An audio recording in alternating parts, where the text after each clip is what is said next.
Tá gravando. Vejam bem, quando a gente olha para a redação do Enem, para a proposta de redação especificamente, a gente tem um cenário, pessoal, que é muito focado. Deixa eu só receber a Samara aqui rapidinho.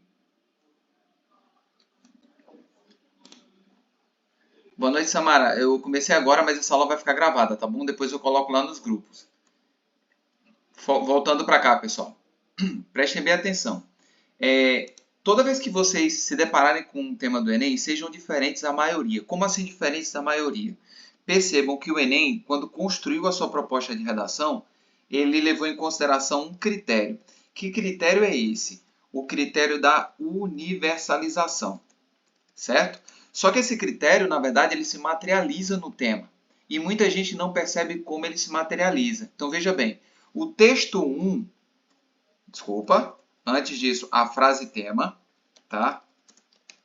Ela indica a sequência, e aí que está a questão, ela é a sua orientação, certo? Se você entender que a frase tema é a sua orientação, você vai buscar toda a linha de raciocínio que vem depois dos outros textos. Então, olha lá. Texto 1, ele tem uma finalidade muito clara. Qual é a finalidade do texto 1? Orientar, junto da frase tema, por meio do esclarecimento. Ó. Certo? Gravem isso. O texto 1, ele tem a função de orientar o candidato que está diante da frase tema por meio do esclarecimento. Esse esclarecimento ele acontece mediante uma estrutura sintática ou uma palavra que geralmente vai criar problema, tá? E o Enem não quer que isso aconteça para não quebrar o princípio da universalização que está lá em cima, perfeito? O texto 2, ele tem outra finalidade. O Enem vai variando entre o texto 2 e o texto 3, tá? Qual é a lógica do Enem nesse sentido? Quando ele se depara com o texto 2, deixa eu colocar em numeral, porque eu estou fazendo isso. Quando ele se depara com o texto 2, ele está passando para quem está ali lendo a proposta de redação uma mensagem. Qual é a mensagem que ele está passando? Ele quer ver se o aluno consegue articular informações, tá? Então, ele vai ampliar as possibilidades. Deixa eu só receber o Ricardo aqui rapidinho. Opa, Vinícius, comecei, mas vai estar gravado lá depois, tá certo? Pode ficar tranquilo. Ó, o texto 2 ele vai ampliar as possibilidades. Mas que possibilidades ele vai ampliar? Ele vai ampliar as possibilidades de conexão. Por isso que quando você lê o texto 2, muitas vezes você vê ele relatando fatos, tá? E geralmente ele faz isso, ó, ancorando na história. Geralmente ele faz isso ou ancorando na história ou na atualidade, barra, aqui ó, barra atualidade, certo?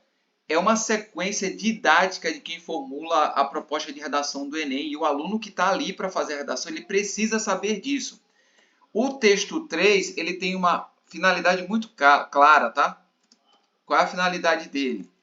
Testar a interpretação de dados e informações. Por isso que, via de regra, você encontra geralmente, aí, nesse ponto do texto, você encontra ou dados informativos, ou infográficos, ou pesquisas específicas, entende? O infográfico geralmente aparece no texto 3. O texto 4, ele tem duas funções, tá? Ou ele traz o tema para a realidade concreta,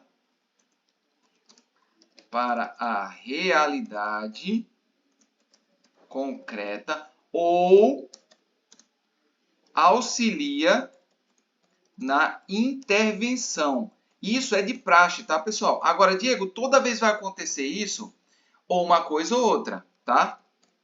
Ou uma coisa ou outra. Bom, esse aqui é o conteúdo básico da aula de hoje. Todo aluno que está nessa aula, que vai assistir essa aula depois gravada, precisa entender que a estrutura da proposta de redação do Enem é essa. Ela é muito sintética, muito objetiva, para cumprir o primeiro critério daqui, ó, dessa linha, que é o princípio da universalização. Esse princípio aqui, ele tem que ser coberto pelo Enem. Então, como é que o Enem cobre isso? Orientando na frase tema por meio da apresentação de núcleos. E aí vem texto 1. Segue a lógica da orientação por meio do esclarecimento de uma estrutura sintática ou uma palavra. Geralmente é esclarecimento de uma palavra, tipo estigma, tipo combate, alguma coisa desse tipo. Texto 2. Amplia as possibilidades de conexão.